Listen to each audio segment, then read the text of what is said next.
जम्मू कश्मीर में सुरक्षा बल का आज फिर मिली बड़ी कामयाबी। मुठभेड़ के दौरान अनंतनाग में 2 आतंकी ढेर। खुफिया सूचना के बाद सुरक्षा बल ने बघामा इलाके में आतंकियों की घेराबंदी की थी। देर तक दोनों ओर से होती रही फायरिंग। डीजीपी के मुताबिक बघामा में मारे गए दोनों आतंकियों ने बिजबेरा में एक सीआरपीएफ जवान और मासूम की हत्या की थी। अनंतनाग में 24 घंटे के भीतर आतंकियों से दूसरी बड़ी मुठभेड़। कल खुलचौहर में सुरक्षा बल ने मुठभेड़ के दौरान 3 आतंकियों को ढेर कर दिया था। भारी मात्रा में हथियार बरामद किए गए थे। कश्मीर आईजी का दावा, इसी महीने अब तक 48 आतंकी ढेर। इस साल मारे गए कुल 118 आतंकी। आज शाम 4 बजे देश को संबोधित करेंगे प्रधानमंत्री नरेंद्र मोदी। कोरोना और चीन के खिलाफ भारत की रणनीति पर मिल सकते हैं अहम संकेत।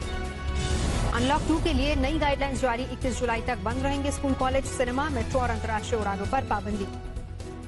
रात के कर्फ्यू के समय में बदलाव। रात 10 बजे से सुबह 5 बजे तक लागू रहेगा कर्फ्यू। माल ढुलाई से जुड़े लोगों को कर्फ्यू से राहत। दुकानों पर 5 से ज्यादा लोगों के जुटने पर पाबंदी नहीं। सोशल डिस्टेंसिंग का रखना होगा ख्याल। 1 जुलाई से लागू होंगी नई गाइडलाइंस।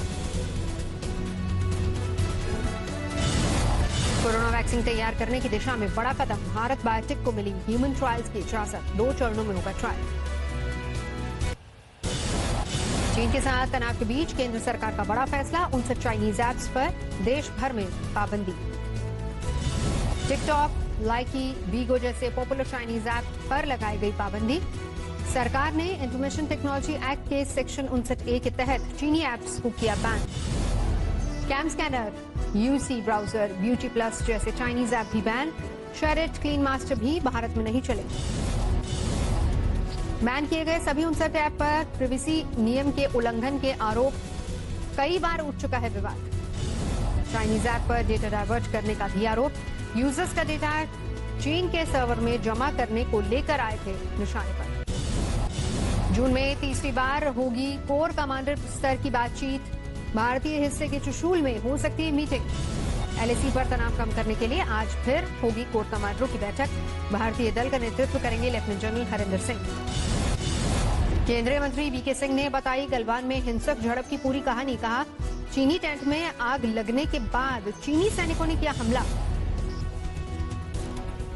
कहासुनी हुई, तंबू हटाने का हुक्म दिया हमारे कमांडिंग ऑफिसर ने, और जब वो तंबू हटाने लगे चीनी सैनिक, उस तंबू में आग लग गई। उन्होंने क्या रख रखा था किसी को।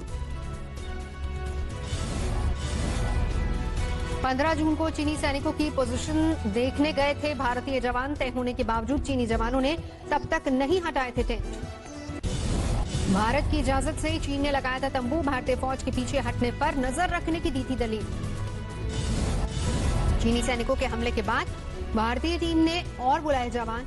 अंधेरी रात में 500 से 600 जवानों के बीच जमकर हुई हिंसक झड़प। चीन को लेकर कांग्रेस के सवालों पर बीजेपी का वार। शाहनवाज हुसैन बोले, सच्चाई बता रहे हैं जनरल वीके सिंह। कांग्रेस समझना ही नहीं चाहती। जनरल वीके सिंह जी ने विस्तार से बताया है। कांग्रेस समझना चाहती है या नहीं समझना चाहती, ये देश को बताना होगा। गलवान घाटी में भारी संख्या में तैनात हैं चीनी सैनिक। इंडिया टुडे के रिव्यू में खुलासा। 25 जून को ली गई सैटेलाइट तस्वीरें। 22 जून को चीन और भारत के कोर कमांडरों के बीच मोल्डो में 11 घंटे लंबी चली बातचीत। भारत दो टूक बता चुका है, चीन की सेना को पीछे हटना ही होगा। सैटेलाइट तस्वीरों में 2 हिस्सों में बटे नजर आ रहे हैं चीनी सैनिकों के कैंप। घाटी में बीच से बह रहा है नदी का पानी।